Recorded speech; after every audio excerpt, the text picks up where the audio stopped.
Mis queridos conspiradores, creo que valdría la pena que repasáramos un episodio muy importante de la guerra de intervención de los Estados Unidos contra México del año 46 a 48, y sobre todo que acaba de pasar el día de San Patricio, ¿no? En marzo pasado. Que es el patrón de los irlandeses. El patrón de los irlandeses. Entonces sí, recuperar, digamos, esta gesta heroica de estos extranjeros que entran como invasores a México, pero de golpe se cambian para ser defensores. Es que es muy interesante la forma en que este grupo, este batallón, cambió su postura frente a la invasión norteamericana y se alió a los mexicanos para combatir a los invasores. Es realmente interesante qué elementos actuaron en beneficio de esta actitud. Sí, sobre todo, ¿qué tenían en la cabeza para apostarle a los perdedores? Porque realmente no había manera en que México ganara esa guerra.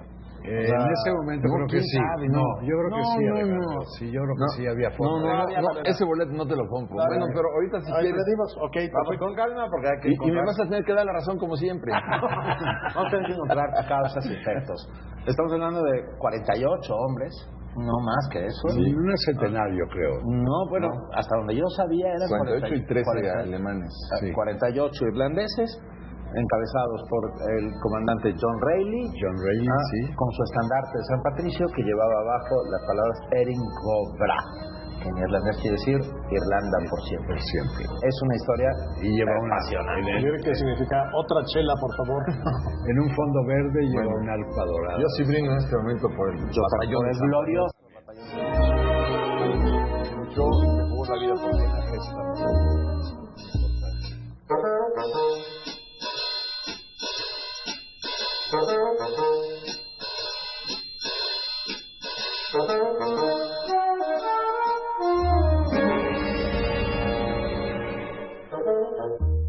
Bueno, a lo mejor valdría la pena reconstruir rápidamente el momento en que aparece el batallón de San Patricio.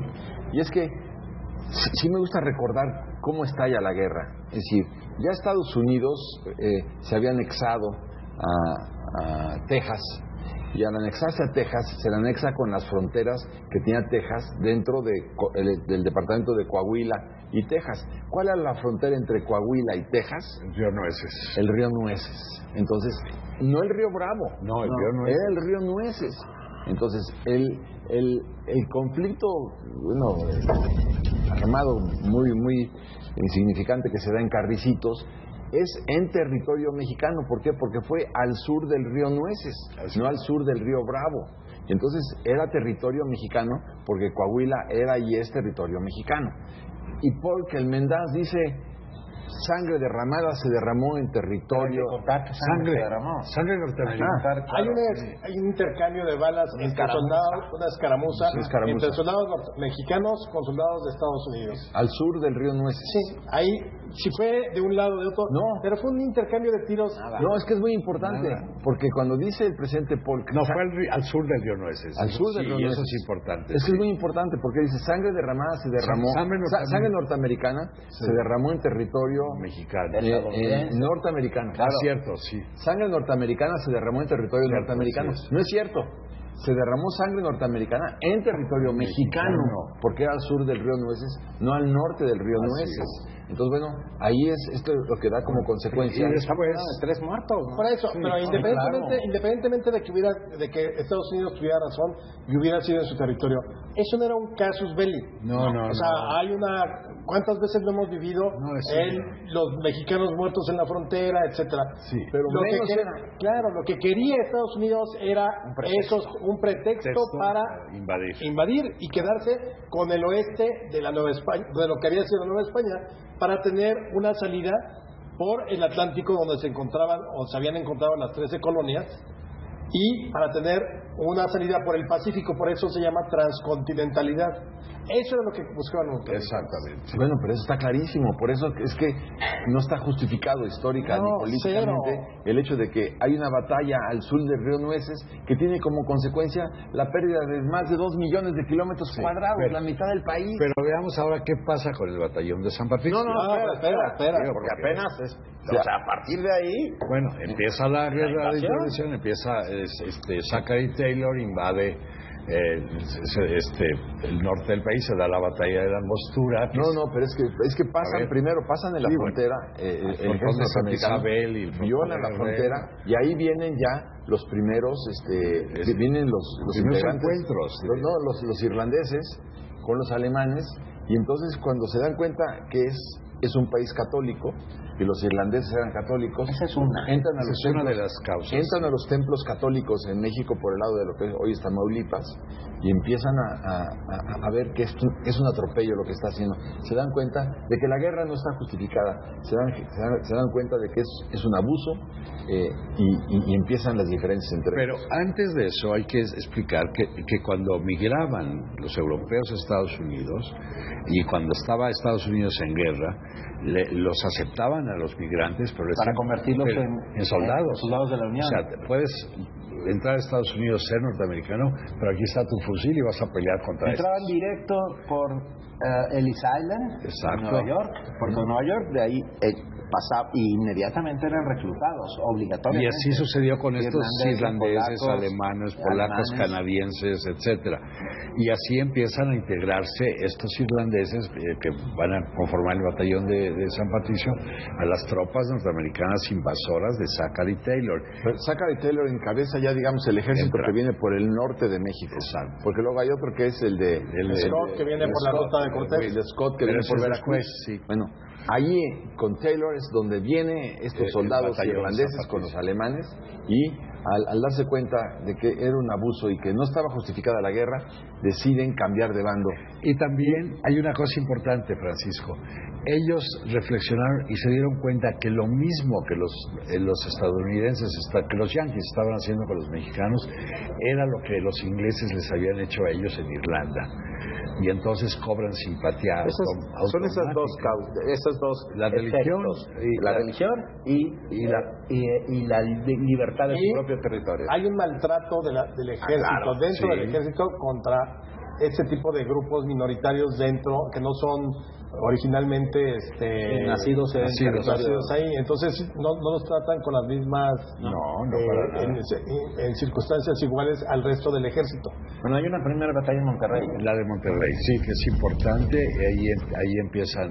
Bueno, pero es muy importante la batalla porque esta batalla la estaban ganando precisamente porque tenían artilleros de lujo, los irlandeses, y Ampudia, que era el defensor mexicano.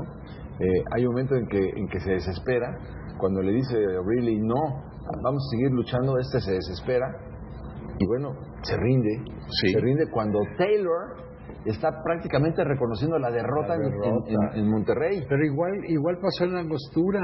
En la Angostura también Taylor se sintió derrotado, pero Mariano Arista, que tenía negocios con los tejanos, les ordenó a sus soldados que no dispararan. Y esa batalla se perdió por una traición de Mariano Arista, que luego fue presidente de la República. Fue fundamental la traición, pero a cargo de Santana, porque es cuando se descubre que Antonio López de Santana tenía relaciones inconfesables, secretas, con el presidente Polk. Y había mandado a Alejandro Atocha, nada menos que a negociar con el presidente Polk de los Estados Unidos para que a cambio de $30 millones se dejaran perder la guerra.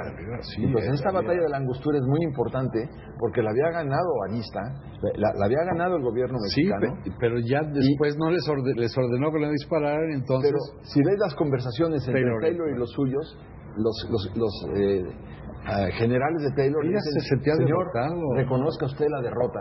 Y sabían muy bien Taylor que si reconocían esa derrota, dado que había costado mucho trabajo la guerra en el Congreso de los Estados Unidos, para llegar a la invasión, hubieran repatriado y se hubiera acabado la guerra. Así es. Entonces, bueno, pero ¿qué sucede?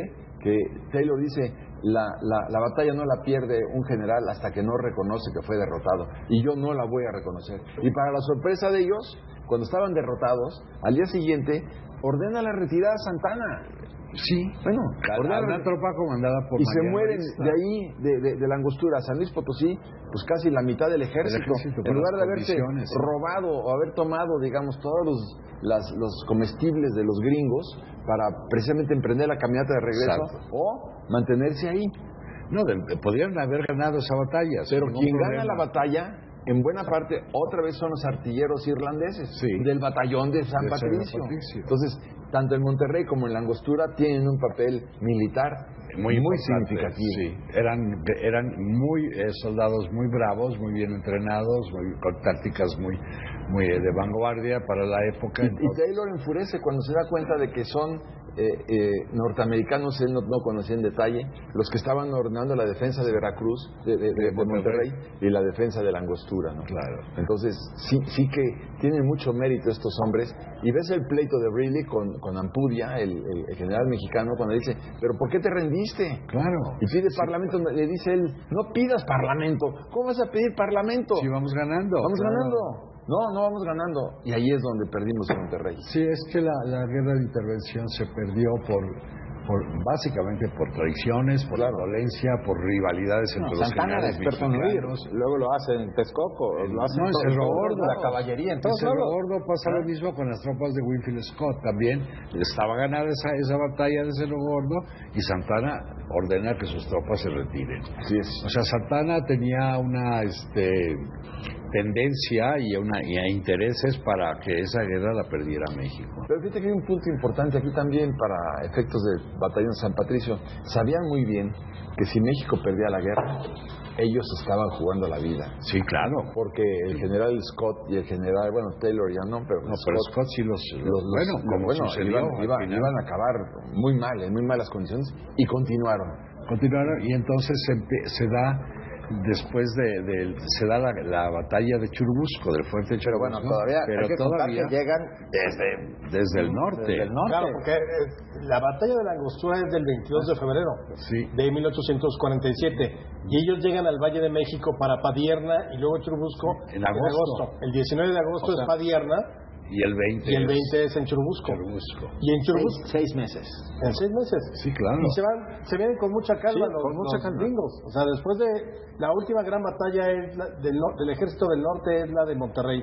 Luego se vienen tranquilos hasta llegar a las inmediaciones del valle. Y por el otro lado, el asedio a Veracruz empieza en marzo de 1847. Finalmente toman y desembarcan en Veracruz y entonces empiezan a avanzar cual lo había hecho Cortés. Hay que contar también la heroica resistencia del pueblo de Veracruz. El bombardeo. El bombardeo es heroico. O sea, de repente el mar de Veracruz se cubrió con barcos estadounidenses que empezaron a bombardear día y noche a la ciudad. Y con la excepción heroica del cuerpo de soldados navales del puerto, que era la escuela naval del puerto, la escuela naval del puerto y es que ahí te hablan los amigos la escuela naval del puerto, que son los cadetes de la escuela naval, más el pueblo de Veracruz, porque el ejército se retira. El gobernador ordena que se retira. Así es, claro. Pero son ellos los que dan la resistencia. Pero por supuesto. Y una asistencia hombres, heroica. Mujeres, zapateros, orfebres, artesanos, que son los que aguantan nuestras gloriosas resistencias.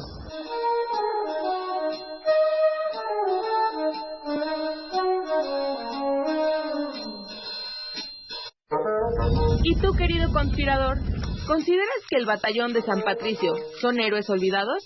Coméntanos, @conspiradores40, #YoConspiro. #YoConspiro.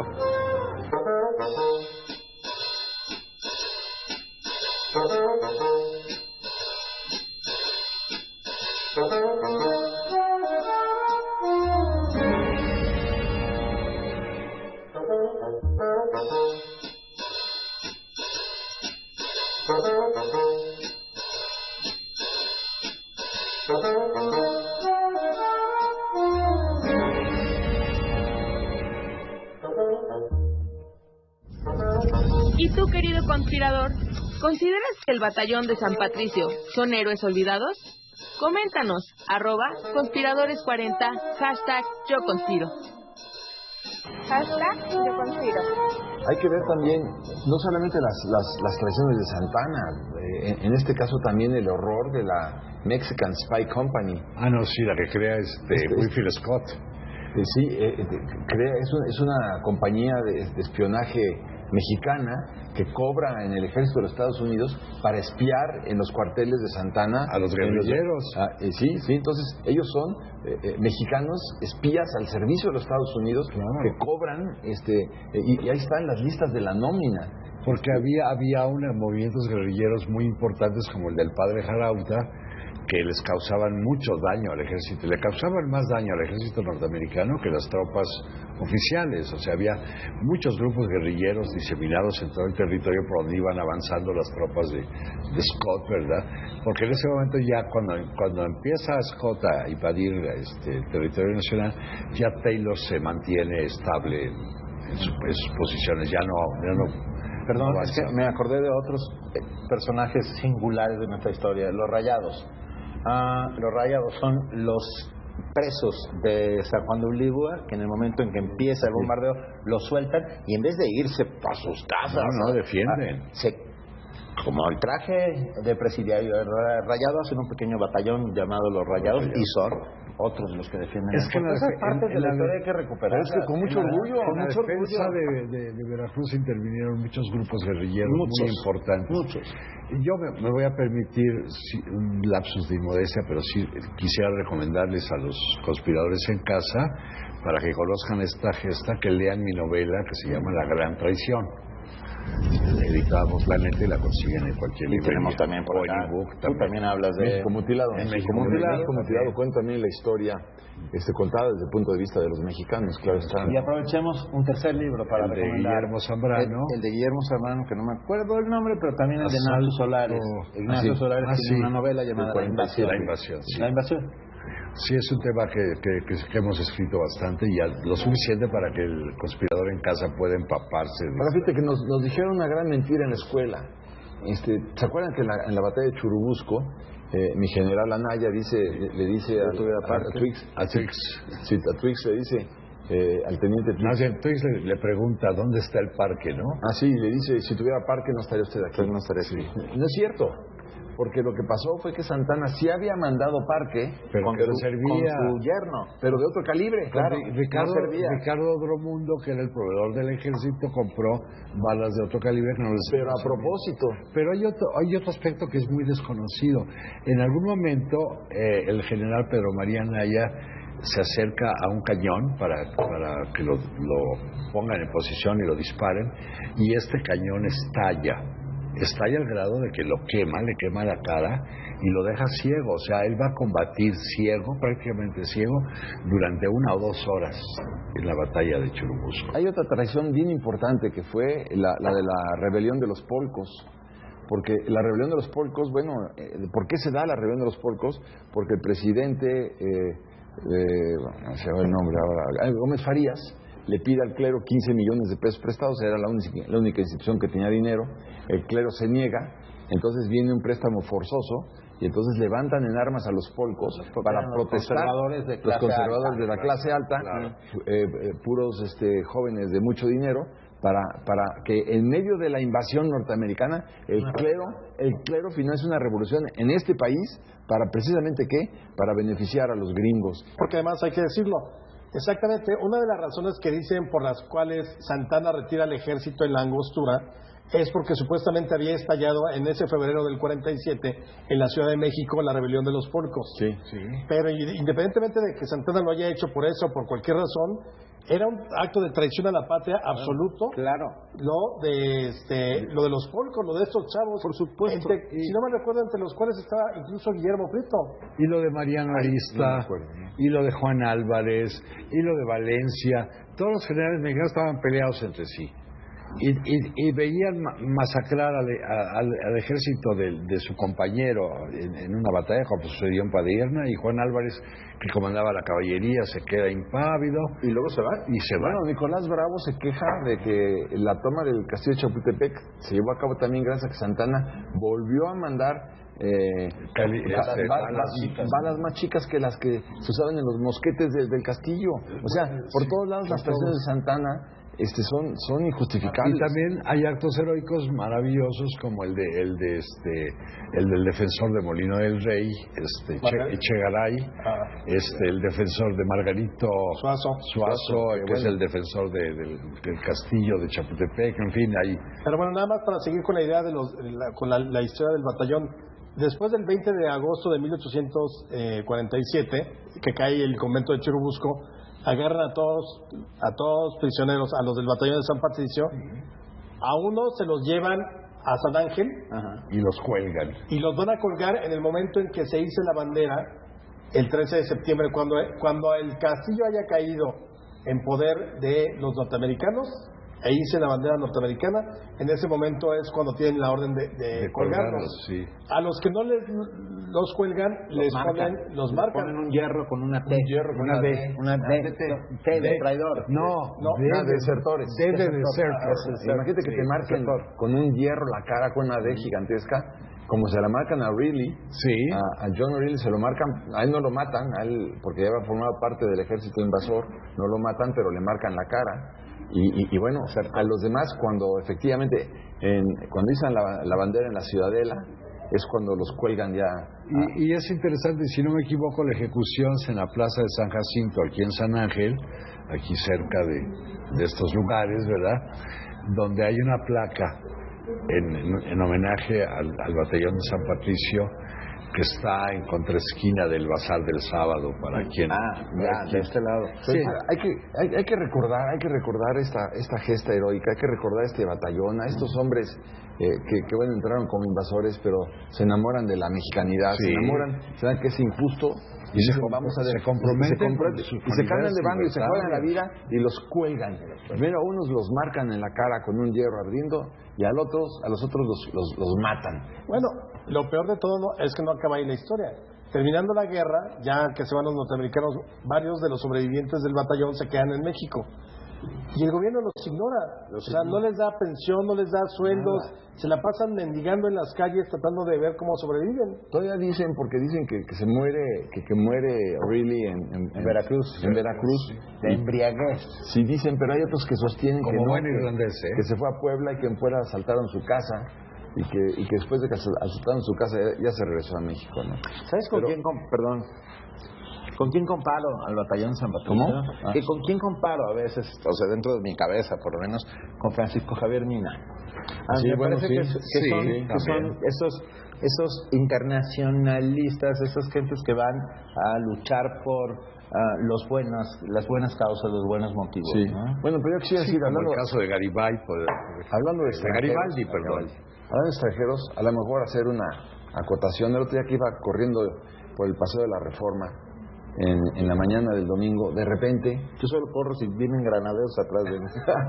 Me encuentro con una estatua a Joseph Broz Tito. No. Sí. Al mariscal. Al mariscal Tito. Sí. Y digo, ¿cómo es posible que tengamos una escultura a nombre de un tirano que se quedó 40 años en el poder, que está en el Paseo de la Reforma, y no tengamos un monumento a Reilly en el museo en esa esquina, que a mí me parece oprobioso, que tengamos a un dictador comunista sanguinario? Bueno, está el Museo de las Intervenciones en Churubusco. No, pero ahí quitar esa escultura, ahí es una escultura, véanlo ustedes. Yo no sé donde está así, ¿no? Sí, y está yéndose al centro del lado izquierdo antes de antropología. Yo tengo una imagen distinta de la que tú tienes de Tito, porque Tito sí fue un dictador. El dictador de las Yugoslavias. Pero fue el unificador de los Balcanes y además fue de los poquititos que se le opuso Stalin. Sí, pero de cualquier manera, 40 años en el poder, es un poco lo que pasa con Castro. Se sigue haciendo una bellísima tradición en el convento de Churubusco. Sí. Creo que es un sábado al mes. El batallón de gaitas de San Patricio se reúnen y tocan canciones irlandesas. Y el museo en su memoria. El museo es hermosísimo. Eso es precioso. Yo he estado ahí un par de veces, es muy emocionante. Bueno, México hizo un monumento a John Reilly en su tierra, natal, donde él nació en Irlanda. Hay un monumento maravilloso como agradecimiento del pueblo de México a ese hombre que capitaneó al batallón San Patricio. A mí me parece que era necesario hacerlo. Por supuesto, pero sí debería. Bueno, está la placa aquí en San Jacinto. Y en Churubusco. Hay una calle en ahí. Se llama Héroes del Batallón de San Patricio. Héroes del 47. Héroes del 47 es Coyoacán, pero hay otro que se llama Batallón de San Patricio. Seguramente, porque sí es muy reconocido y muy recordado. ¿Con qué te quedas, Alex? A ver. Yo creo que son las historias, las pequeñas historias dentro de la gran historia las que hay que recuperar. O sea, porque finalmente fueron 50 hombres que pudieron haberse quedado tranquilamente combatiendo en el lado del ejército del que venían. Y igual la hubieran salvado, se hubieran regresado a sus tierras y se acabó. Pero hay de esos momentos en donde la justicia de la causa a la que estás atacando te llama para convertirte en parte de ella. Te digo. Qué bonito lo que acaba de decir. Sí. Erin Goldbra, Irlanda por siempre, gracias al Batallón de San Patricio, que derramaron su verde sangre, porque seguramente no era roja, era verde. Su sangre era verde por los mexicanos. Yo creo que hay que agradecerlo para siempre.